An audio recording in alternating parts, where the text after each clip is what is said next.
Bonjour, bienvenue à votre émission de La Victoire de l'amour. J'espère que vous allez bien ce beau dimanche du mois de février 2020. Aujourd'hui, on se fait un beau cadeau et ça fait longtemps qu'on voulait l'avoir en entrevue. Vous le voyez régulièrement à nos émissions. Il s'agit de l'abbé Stéphane Roy. Vous savez qu'il est aumônier de prison depuis de nombreuses années à la prison de Bordeaux.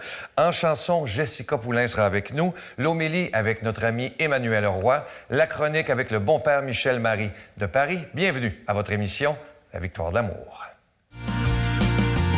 Si tu m'as donné ta vie, je te donne la mienne. Dans le froid de la nuit, mon cœur t'appartient. Et quand la tristesse arrive, je sais tu es là, toujours près de moi. Cher Stéphane, Bonjour. merci d'être là. Hélène a été patiente, notre recherchiste. Ça fait 3 ans qu'on voulait l'avoir en entrevue. Je lisais dans ma recherche hier, j'ai trouvé ça tellement beau. Tu dis que Dieu a une seule façon d'aimer, et c'est infiniment. Oui, Peu importe qui on est. oui. Infini, éternel et immuable. Infini, franchement, on ne sait pas ce que ça veut dire, infini. C'est une mesure qui n'en a pas. Et autant on peut aller, alors ça, c'est la manière que Dieu nous aime. Éternel, c'est depuis tout le temps et pour tout le temps. Puis immuable, c'est sans changement. À un moment donné, j'ai compris ça. Dieu ne m'aimera pas plus lorsque je serai un grand saint que maintenant quand je suis un grand pécheur. Mm-hmm. Dieu n'aime... Puis ça, c'est dans ma vie personnelle, mais c'est aussi dans... Il ne peut pas aimer plus une personne qu'un autre. Parce qu'il aime tout le temps, infiniment, éternellement, immuablement. Et à partir de ce moment-là, j'ai même compris que Marie, qui est pourtant la toute sainte, la toute immaculée, la pleine de grâce, elle n'a pas été aimée plus que moi. Mm. Et moi, je ne suis pas aimé moins qu'elle. Ouais. Et ça, c'est extraordinaire. C'est beau, ça. Ouais. Tu dis à un moment donné que tu peux pas t'imaginer, parce que toi, tu vois beaucoup de souffrance en prison, là, que Dieu se plairait d'envoyer quelqu'un en enfer pour l'éternité. Non. Non, parce que... Parce qu'il y a beaucoup de gens qui aiment ça envoyer les autres en enfer. Hein? Oui. Ça, Oui. Et franchement, mon expérience et à l'école des saints, des grands spirituels que j'aime étudier, je leur dirais, bien, ils n'ont pas connu l'amour de Dieu. Ils peuvent avoir des idéologies sur Dieu, ils peuvent avoir des papiers sur Dieu, mais ils n'ont pas connu Dieu. Et le Dieu que Jésus est venu nous révéler, c'est un Dieu qui est Père. Puis Jésus va jusqu'à dire, et ça pour moi c'est une lunette de lecture extraordinaire, il nous dit, Jésus nous dit, dans les plus beaux moments que vous êtes papa ou maman. Hein? Il dit par exemple, lorsque un enfant vous demande un pain, vous ne donnez pas une pierre. Bon. Alors, il dit, si vous qui êtes mauvais savez donner de bonnes choses à vos enfants, combien plus votre Père? Alors moi, à partir de ce moment-là, j'aime à regarder toutes les belles affaires qu'un papa et une maman peuvent faire. Puis franchement, on est émerveillés. Puis je me dis, je mets ça à Dieu. Infiniment. Alors comment se fait-il... Moi, mes parents ont eu de la difficulté à avoir des enfants. Moi, j'ai été le premier enfant né d'une chirurgie qu'on appelle une plastie des trompes. Hein, les dames qui s'étaient avortées, jeunes, souvent c'était avec des aiguilles à l'époque, et il y en a qui décédaient. Bon, mais il y en a parfois qui se perforaient les trompes de Fallope. Et moi, ma maman, ces trompes de Fallope étaient complètement détruites, donc elle ne pouvait plus concevoir. Et dans les années 70, justement, les médecins, pour permettre à ces femmes-là de concevoir, on reconstruisait les trompes. Et moi, je suis le premier enfant né d'une reconstruction des trompes. Mes parents m'ont vraiment eu. Puis justement, récemment, c'était mon anniversaire. On était au cimetière, ma mère et moi. Puis j'ai aimé me recueillir sur la tombe de mon père en pensant, il y a 44 ans, père, il était fou comme un balai. Parce que son petit gars arrivait, tu sais. Puis mon père était Mes parents, c'est des gens qui ont du cœur. Alors, si mon père a tant travaillé pour m'avoir, ma mère aussi, bien évidemment, puis qu'ils étaient si heureux de me voir, c'est clair qu'ils ne m'ont pas mis au monde pour que je souffre. Puis pour que je souffre éternellement. Au contraire, mes parents ont tout fait pour que moi et mon frère, on soit bien. Combien plus Dieu? Combien plus Dieu nous créerait pour nous rendre heureux. Alors, c'est clair que Dieu ne veut pas que personne aille en enfer. C'est pas du tout un choix de Dieu, et je crois que Dieu, dans sa toute-puissance, va tout faire pour que si quelqu'un y est, en sorte à la fin. C'est sûr que c'est pas une doctrine traditionnelle, ça, de l'Église. Mais je sais qu'il y a de nombreux mystiques, de nombreux pères de l'Église qui y croient, puis moi, de plus en plus, j'aborde dans ce sens. Mais d'ailleurs, l'Église n'a jamais osé dire que quelqu'un est en enfer. Exactement. Jamais. Tu viens de parler de ton petit frère. Il y a 3 ans, je crois. Oui. Tu as eu la douleur de le perdre dans un suicide. Oui. Comment on vit ça quand on est prêtre? Bien, comme prêtre. Tout d'abord, j'ai vécu, j'oserais dire, Sylvain, tout d'abord comme homme. Oui. Parce que franchement, c'est la pire souffrance, je pense, que je ne pourrai jamais vivre. Puis comme prêtre, ben, j'aurais jamais cru que mon frère allait se suicider. Je savais qu'il n'allait pas bien. Puis c'est curieux parce que moi, je suis un gars sensible, très émotif, puis ma sensibilité fait que je ressens souvent les personnes. Et une semaine, jour pour jour avant sa mort, j'étais dans ma chambre, dans mon coin de prière, puis j'ai vécu comme une angoisse, je dirais pas mortelle, mais quasiment. Je pensais venir fou dans ma prière. Et c'était pour lui.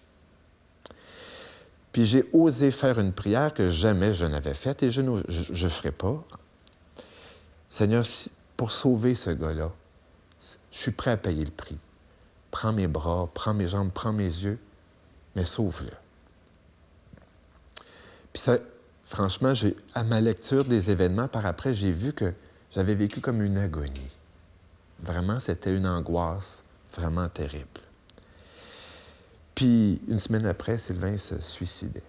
Il se pendait. C'est moi qui l'ai trouvé. C'est moi qui l'ai décroché. C'est moi qui l'ai annoncé à ma mère. Ça a dû être terrible pour toi. Ça a été terrible. Ça l'est encore. Très, très difficile. Je sais que ma mère veut rester en vie. Le lendemain matin, quand on était tous les deux de ça, on avait passé la nuit quasiment réveillés à pleurer. Le lendemain matin, on était, parce qu'il y a beaucoup de gens qui sont venus dans la nuit nous voir. Alors, le lendemain matin, on était seuls, puis elle m'a dit on va-tu le rejoindre? Et moi, je me rappelle, je me suis mis à genoux. Elle était dans sa chaise berçante, je l'ai pris dans mes bras. Je pleurais, bien évidemment. Et puis, je lui ai dit t'offre pour moi, je vais t'offrir pour toi. Alors, c'est sûr qu'à l'heure actuelle, 76 ans, elle t'offre pour moi, puis elle veut vivre le plus longtemps possible, je pense, pour moi. Mais c'est sûr que demain, le grand voyage arriverait, je pense qu'elle serait contente d'aller parce que le message qu'il lui a fait avant de partir, c'est « on va se revoir ». Ah oui? Oui. Et est-ce que tu as... Bon, je sais que tu as beaucoup souffert de ça, là. Est-ce que tu es en paix avec ça maintenant? Est-ce que tu as pardonné à ton frère ce geste-là? Oui, je lui ai pardonné. Oui. Franchement, moi, mon frère, il est décédé, mais il n'est pas mort. Il est passé de l'autre côté. Dans ma communion, dans ma prière, souvent, il me semble être en contact avec lui, en sa présence. Percevoir ses baisers, ses caresses, ses sourires. Donc, oui, je lui pardonne. Je pense que le Père Jean, qui passe à l'émission, a une définition du suicide que je trouve qui est une des plus belles. C'est une crise cardiaque de l'âme. Oh. Puis je pense que Sylvain, c'est ce qui lui est arrivé.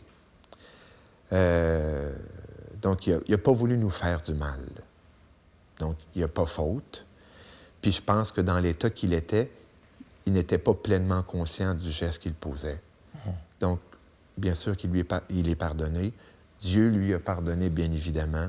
Puis je pense que des fois, je lui dis... Moi, toute ma vie, j'ai été vraiment un grand frère pour lui. Tu sais, puis dans la vie personnelle, je l'appelais TC, tu sais, petit cul. Tu sais. Puis des fois, ces petits garçons me disaient « Mais pourquoi tu l'appelles de même? » Tu sais. Puis je lui disais « C'est parce que c'est mon TC. » Tu sais, Et puis là, des fois, je lui dis « Maintenant, c'est toi qui es mon grand frère. T'es rentré de l'autre côté, t'en sais plus que moi maintenant. T'es mon grand frère. » Ouais, je suis en paix. Ça fait combien d'années que tu es en prison, comme aumônier? Ça fait 9 ans. 9 ans déjà. Qu'est-ce que les prisonniers t'apprennent? Ils m'apprennent... ils sont humbles, les gars. C'est pas facile pour un homme d'avouer sa fragilité, d'avouer ses défauts, retirer le masque. Moi, le premier. Moi, j'aime parfois avoir mon masque. Eux, franchement, avec moi, ils le retirent très facilement. Et ça, l'humilité, je trouve que c'est une des plus belles choses parce que c'est l'authenticité. On voit la personne dans ce qu'il est vraiment. Puis on est toujours plus beau dans ce qu'on est vraiment. Ce qu'ils m'apprennent aussi, c'est qu'en fin de compte, on ne peut pas juger personne. Ouais. On ne peut pas juger personne. Avoir été dans leur situation, parfois, j'aurais fait pire. Moi, tu sais, je me sais, à l'intérieur de moi, délinquant. À l'intérieur de moi, tu sais, je me sais meurtrier, je me sais voleur, je me sais... Tu sais, c'est Jean Vanier qui avait dit un jour qu'il s'était imaginé en train de mettre un oreiller dans la face d'un de ses résidents qui criait puis qui l'énervait. Bien, moi, c'est pas juste une fois que j'ai mis des oreillers dans la face du monde. C'est quelques fois que je me suis vu en train de les étriper, tu sais. Alors, non, pas juger. Puis ensuite, souvent, c'est des gens qui... Moi, j'ai été, à une période de ma vie, éducateur dans un foyer de groupe pour des enfants qui avaient été placés par la DPJ. Puis j'ai revu des petits gars pour qui j'avais été éducateur à la prison. Je les reconnaissais pas. Eux m'ont reconnu. C'est la preuve que j'avais pas trop changé. Puis, qui sont venus me voir à la chapelle, puis ils m'ont dit « Stéphane, étais-tu éducateur, toi, plus jeune? » Puis j'ai dit « Oui. » Puis là, bien, ils me disent leur nom, puis tout ça, tu sais. Alors, souvent, c'est des gens qui ont commencé difficilement.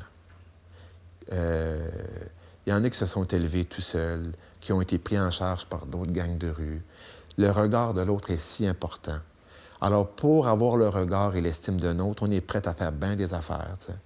Et c'est ce qu'ils ont fait. Et c'est ce qui souvent les a amenés là où ils sont, tu sais.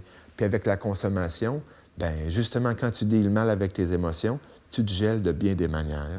Moi, je suis le seul homme, pratiquement, dans mon environnement, dans ma famille, qui n'a pas eu un problème d'alcool. Mon frère en avait un, mon père en avait un, mes grands-pères en avaient. Alors, je suis... Franchement... Puis, c'est pas de ma faute. Je suis comme ça. La vie a fait que j'ai pas cette fragilité-là.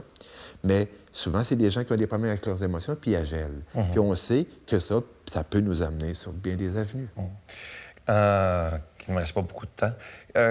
Qu'est-ce que tu penses, bon, toi, tu es en dedans, du tribunal populaire, tu sais, qui accuse avant que la personne soit jugée? Oui. On est très dur. On est très dur. Puis, franchement, je pense que ça, souvent, ça nous fait penser que s'il fallait qu'on fasse un référendum sur la peine de mort au Canada, ça pourrait facilement revenir. Ah, ça serait terrible. Ça serait terrible.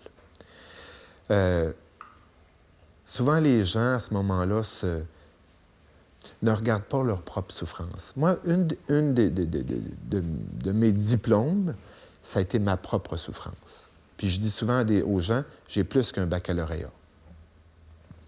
Puis ma souffrance, j'essaie toujours de la vivre en me disant comment tu vas grandir à travers elle. Aujourd'hui, les gens, au lieu d'apprendre à grandir à travers leur souffrance, la vivent en la niant et ça durcit le cœur. Dans la Bible, on parle du cœur de pierre, du cœur de chair. Je pense qu'entre autres, c'est ça. Et ça, le cœur de pierre fait en sorte qu'on est dur envers les autres, puis on juge le monde. On voudrait Puis à la prison, c'est la même affaire. À la prison, il y a le même tribunal, puis parfois plus difficile. Souvent, mes homélies les plus chocs, moi, à la prison, c'est quand je dénonce le traitement qu'ils ont les uns envers les autres. Puis je leur dis, s'il avait fallu que monsieur ou madame le juge ait la même grille, le même barème que vous avez envers vous autres, vous ne seriez plus là, vous autres, ma gang. T'sais? Parce que parfois, la peine de mort existe encore en prison. Et franchement, ça, c'est l'être humain. Ouais. L'être humain qui se replie sur lui-même, qui cherche juste la vengeance, puis qui n'apprend pas de sa souffrance, de sa pauvreté, pour dire, en fin de compte, on est tous pareils. Ouais. Moi, à la prison, une des choses que je le fais, je ne le ferai pas parce qu'on est à la télévision, mais souvent, je dis aux gars, lève ta manche de pantalon, puis je lève la mienne. Puis je leur dis, Y a-t-il une différence? Non. On est tous faits de la même terre. Apprendons de ta terre pour comprendre les autres. Et moi, c'est ça. Pourquoi il me semble que je comprends pas mal de monde? C'est parce que je me connais pas mal. Écoute, je parlerai avec toi pendant des heures. Je veux t'offrir une belle chanson interprétée par Jessica Poulain, Dieu fidèle.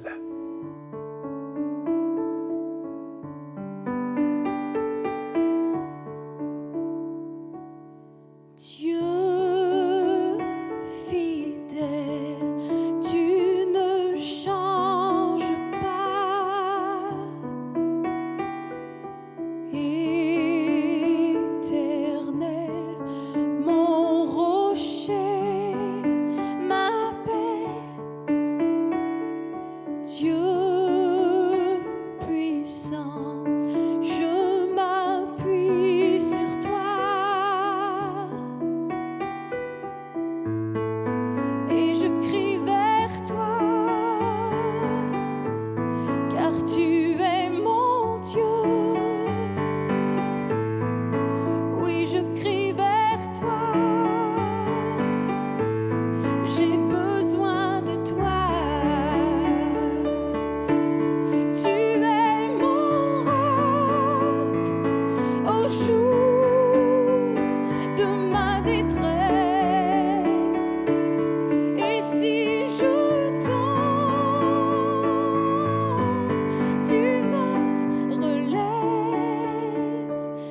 Dans la tempête, ton amour me ramène au port. Tu es mon seul espoir, Seigneur. Tu es mon roc au jour de ma détresse. Et si je tombe, tu me relèves. Dans la tempête, ton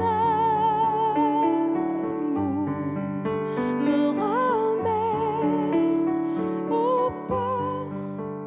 Tu es mon seul espoir, Seigneur.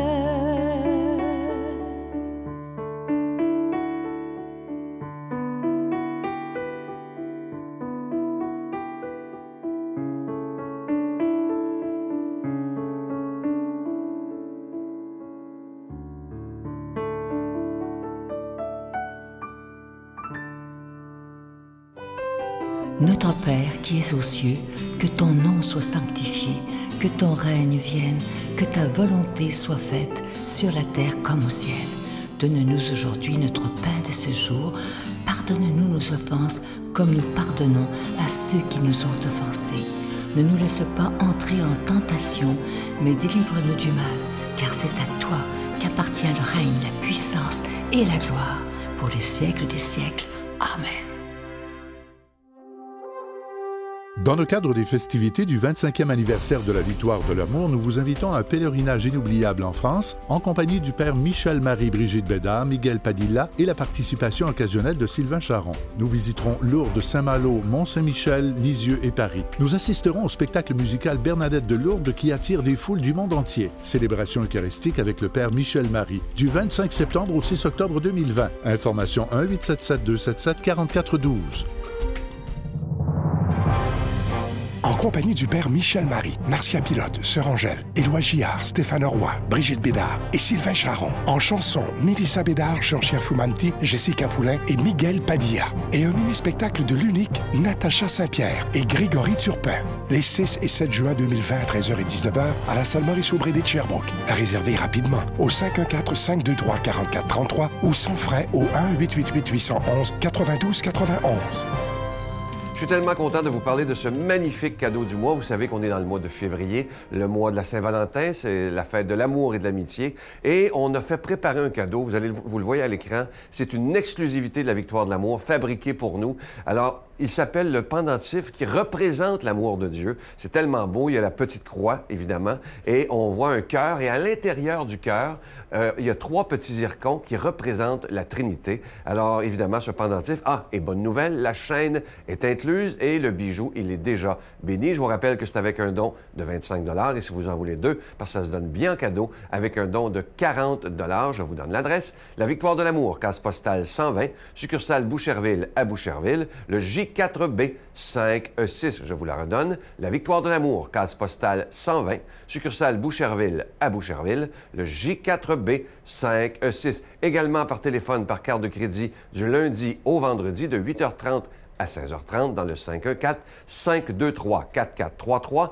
523-4433 ou sans frais le 1-888-811-9291, 1-888-811-9291 et aussi sur notre site Internet. Vous savez que c'est une façon très rapide, sécuritaire et efficace de faire votre don. C'est le www.lavictoiredelamour.org et je vous rappelle également que vous recevrez un reçu pour fin d'impôt. Alors regardez-le bien, il est magnifique. Le pendentif qui représente l'amour que Dieu a pour nous avec une petite croix, avec un cœur et à l'intérieur du cœur, 3 petits zircons qui représentent la Trinité. Merci de tout cœur.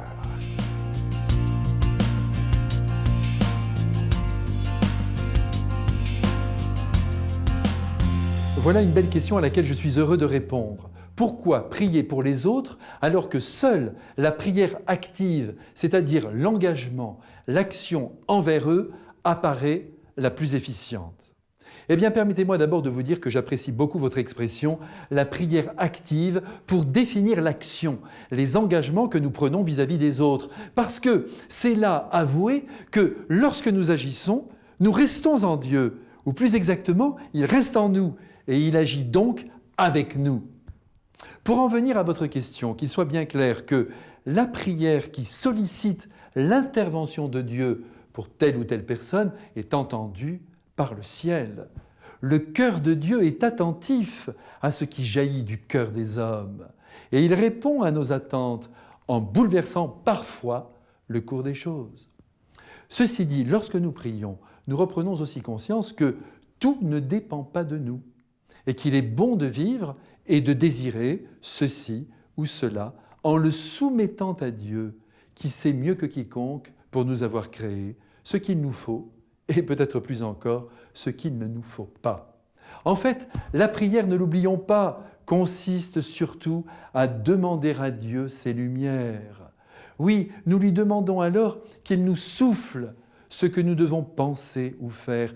Et son Esprit Saint, vient alors à notre secours en pénétrant nos facultés humaines, que sont l'intelligence et la volonté, jusqu'à notre sensibilité. Et par là, cet Esprit Saint nous pousse à penser comme l'Évangile nous y invite, à poser tel ou tel choix, à agir de telle ou telle manière.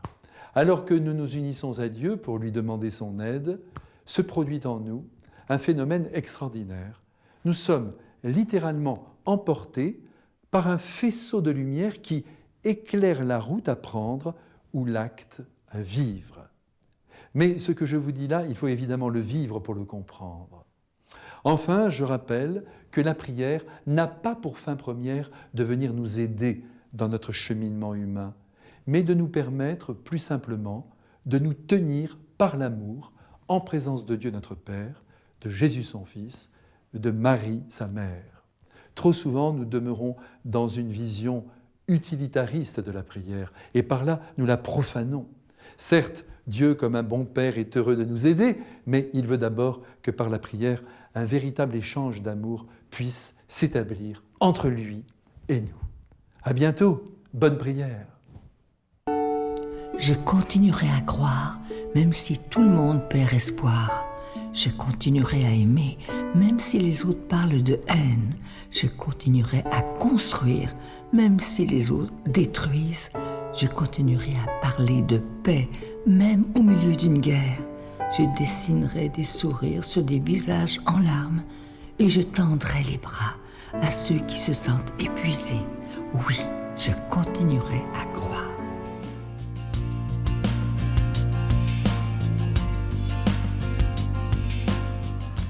Bonjour à toi qui nous écoutes aujourd'hui. Évangile selon saint Matthieu. Comme les disciples s'étaient rassemblés autour de Jésus sur la montagne, il leur disait « Vous êtes le sel de la terre. Si le sel se dénature, comment redeviendra-t-il du sel? Il n'est plus bon à rien, on le jette dehors et les gens le piétinent. Vous êtes la lumière du monde. Une ville située sur une montagne ne peut être cachée, et l'on n'allume pas une lampe pour la mettre sous le boisseau. On la met sur le lampadaire, et elle brille pour tous ceux qui sont dans la maison. De même, que votre lumière brille devant les hommes. Alors, en voyant ce que vous faites de bien, ils rendront gloire à votre Père qui est aux cieux. » Jésus, aujourd'hui, nous dit deux choses d'importantes. Il nous dit que nous sommes le sel de la terre et la lumière du monde. Voilà quelles sont pour lui les caractéristiques d'un véritable disciple, d'un bon chrétien. Mais avant de revenir sur ces caractéristiques, j'aimerais m'arrêter sur le premier verset. Les disciples sont rassemblés autour de Jésus, mais pas n'importe où. Ils sont rassemblés sur la montagne, parce que pour pouvoir entendre l'enseignement de Jésus, pour pouvoir percevoir sa voix, il est important de prendre de la hauteur. Alors tu vas me dire comment je vais faire si chaque fois que je vais écouter les conseils de Jésus, je dois gravir une montagne. C'est bien sûr à prendre de manière imagée. Il ne faut pas prendre le texte de manière littérale. La montagne nous invite à prendre de la hauteur. Et il est bon, dans un moment de la journée, de se mettre un peu en retrait, à l'écart, pour pouvoir prendre un temps de silence et vivre un vrai cœur à cœur avec Jésus. Et c'est dans ce cœur à cœur qu'on va pouvoir prendre de la hauteur, que toutes nos pensées, nos préoccupations, toutes nos distractions vont descendre et qu'on va pouvoir percevoir, qu'on va pouvoir entendre la voix de Jésus. Cette voix qui nous dit « Tu es le sel de la terre. Tu as une saveur et un goût unique et je compte sur toi pour faire la différence là où tu es, dans ton milieu professionnel, avec tes amis, avec tes proches, en apportant un sourire, en ayant de la bonne humeur, une attitude positive, en étant aussi un signe d'espérance, de réconfort pour quelqu'un qui sera peut-être dans la désolation ou dans la tristesse. » Jésus nous dit aussi que nous sommes la lumière du monde. Lui seul est la lumière avec un grand L, il est la source de la lumière. Mais nous sommes appelés à nous unir à lui, à nous brancher sur sa lumière, en ayant une vie de sacrement, une vie de prière, en le recevant dans l'Eucharistie, en recevant sa divinité dans notre humanité, pour pouvoir être à notre tour un canal qui va permettre à sa lumière de se diffuser autour de nous. Un peu comme j'ai cette image qui me vient en tête de la tache d'huile. Quand on verse de l'huile sur un drap, sur un tissu, elle se répand. Et Jésus compte sur nous pour répandre, pour étendre son règne d'amour. En posant des bonnes actions, en choisissant le bien et en évitant le mal. Donc je te souhaite un très bon dimanche, que ce dimanche soit illuminé par la présence de Jésus et qu'il ait une saveur toute particulière pour toi aujourd'hui. À bientôt. Je vous salue Marie, pleine de grâce. Le Seigneur est avec vous. Vous êtes bénie entre toutes les femmes, et Jésus, le fruit de vos entrailles, est béni. Sainte Marie, Mère de Dieu, priez pour nous pauvres pécheurs, maintenant et à l'heure de notre mort. Amen. La Victoire de l'amour remercie Plancher 440 et ses partenaires Beaulieu Canada. La référence en couvre-plancher. Et Impex, pour des projets mur à mur.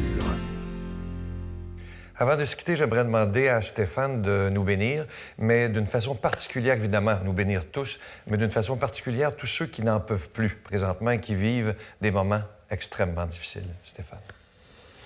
Alors, dans la vie d'un de mes saints préférés, saint Silouane, on raconte qu'il aurait dit un jour à un jeune moine qui voyait des matelots sous le point de se noyer, de chavirer, de se noyer. Il l'avait dit, juste à les voir, mon cœur souffre. Et saint Silouane lui avait dit, eh bien, si ton cœur souffre pour eux, c'est qu'ils sont sauvés. Eh bien, avec notre cœur compatissant, le cœur compatissant de Sylvain, mon cœur compatissant à ta souffrance, avec le cœur compatissant de Dieu, qui nous a montré sur la croix d'une manière merveilleuse sa divine compassion, eh bien, je voudrais que tu acceptes, t'accueilles sa bénédiction, son amour, parce que tu es aimé, malgré tout et avec tout. Que Dieu Tout-Puissant te bénisse, le Père, le Fils et le Saint-Esprit. Amen. Merci Stéphane. Merci. Bonne semaine. À demain tout le monde. Bye bye.